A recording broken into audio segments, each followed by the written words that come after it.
how would you kind of approach getting the word out there, driving adoption, content, platforms, all that good stuff? I think it's education comes in the form of communication, right?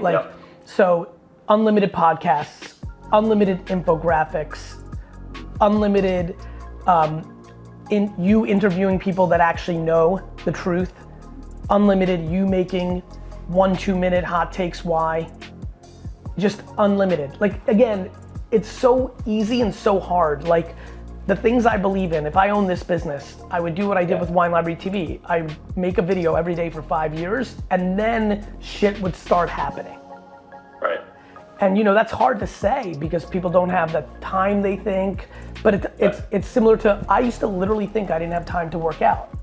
I'm busier than ever and I have time to work out. I prioritized. Most people are not prioritizing content creation without realizing it is the oxygen of their growth. People think social media content is like some nice little nice to have or tier 6 to my real business. Your real fucking business is to communicate your business. For sure. I mean, because this is B2B obviously, right? So platform wise, LinkedIn is pretty hot. LinkedIn, but B2B to C or B2C to B is a fun model. If you go crazy and do a TikTok thing of if you became the guy that says, demand your favorite beverage to use this technology, and every time at the end be like, let's all go attack Bud Light. Here's the LinkedIn to the Bud Light brand manager on LinkedIn. You could create a whole viral movement. Do you think consumers give a shit? Yes. It's a commodity. No. I think consumers give real shits now.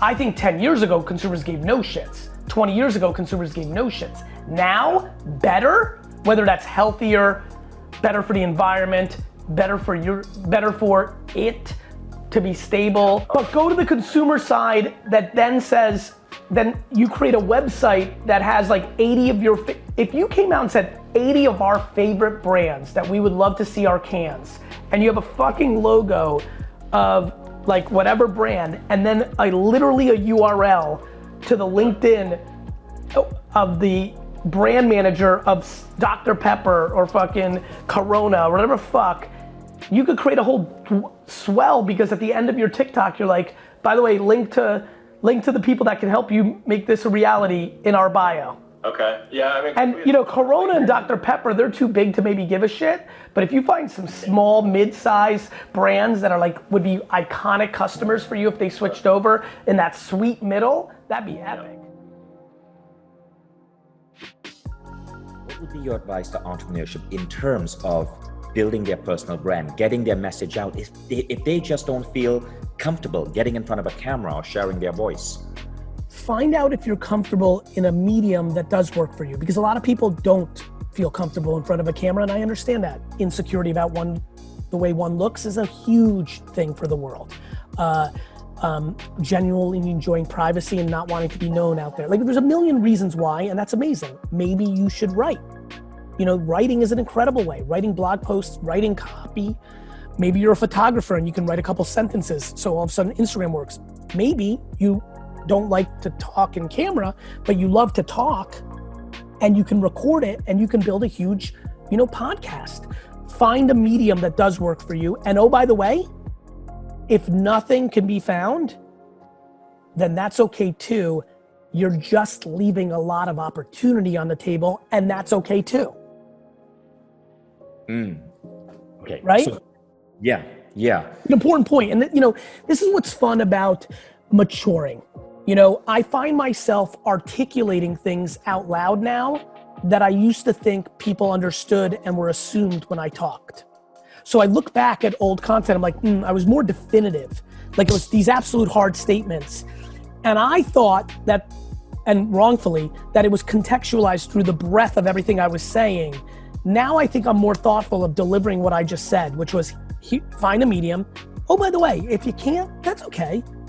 And but recognize, much like work ethic, you're gonna leave some opportunity on the table. And guess what? If you wanna build a great business, plenty of people build it without building a personal brand. Now, if you build it, it will lead to things. Not to mention the thing that I'm doing it for. My great grandkids are gonna really, really know me. No, I mean this. Yes, I like the fact that Garyvee brings business for VaynerMedia and other things. That's good, but that's tiny. What I really like is when I'm 87, and I give some advice to my granddaughter, she's gonna be able to go back and look at something I said in 2015 that was consistent to something I'm telling her in 2064. And I think it's gonna land better because she's not gonna think old granddad is just trying to fucking tell her that. She's gonna be like, fuck, this guy really believes that. I love that. I love that. But Gary, don't you think it's getting way too competitive with social media? You have people like Jay Shetty, like, of course, and they've nailed it. Now turned it into a science. Of course, that's good. It should be merit-based. But doesn't that set the bar so high for the rest of us? No, it just means that what you're gonna get is what you're gonna get. That would have happened if those people were alive or not. The world is abundant. Let there be no confusion. The world is abundant. Me and anybody else, we are not taking eyeballs away from you. There are plenty of eyeballs. That's just the truth. It's just true. It's just true. The question you just asked is the same question I was asked 2 years ago, 4 years ago, 6 years ago, 8 years ago, and there's many more people on now, and I'll be asked it again in 20 years, and it's still gonna be the same answer. The world is abundant. You are gonna get what you're gonna get. Nobody's, I've met a lot of people that are like, oh, that influencer's taking my audience. I'm like, first of all, it's not your audience. The audience is the audience. Nobody owns anything. Number two, there are 7.7 billion people on earth. There's plenty of audience for you. And if you're bringing value and somebody else is bringing value in a similar genre, because no two people are the same, they're gonna consume both. Actually, good job, Sarma. Like, they're gonna consume both. How everyone's expecting a crypto crash and just generally the crypto market. What's your take on that? I think it already corrected in a meaningful way, right? Things are down quite a bit. I believe, my take I made very public a year ago and further back of 99% was gonna go to zero because I thought there was too much greed. But the macro is very real, and I think over the next 3 to 5 years, blockchain technology will be a meaningful part of our society. And how are we able to see more integration of AI into NFTs? What's your take on AI and NFTs combined? I think AI is going to be a part of everything. It's like an oxygen technology. It's a utility to make things more efficient. So, yeah, to me, the creation of NFTs will be AI potentially. The scripts that are written for the narrative. There's just so much that AI is like saying computers. Like it's like 1980 and you're asking, do you think computers will integrate with my pavement company? I'm like, yes.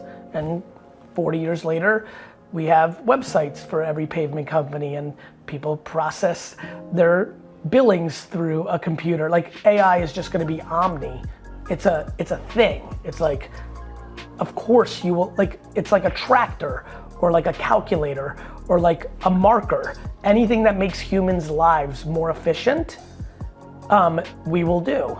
Electricity, we will do it. And AI will make a lot of things more efficient in our society.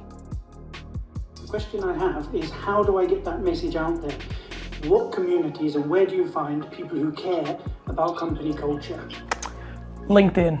I think you should produce unlimited amount of content on LinkedIn. I do it every day. I get feedback from it every day. The problem is not where are they? Are people disciplined enough to spend a decade making content every day at scale and building community every day at scale to have a big enough audience to find audience? I think it is just completely forgotten. What is it, 2023? I have made content at scale and have engaged with people at scale. I went from 2006 to 2011 with not going to sleep until I emailed back every person that emailed me. I've been making content on the internet every day at scale for 17 years. This is not where do you find the audience, what should I be pumping out. This is, I don't want to do it for 10 years hard every day to get to a level that seems cool. And cool being financially viable. And so I think the answer is LinkedIn. The question is, does one have the bandwidth, the talent, the conviction, and the patience to do it at scale for 10 years to get to a level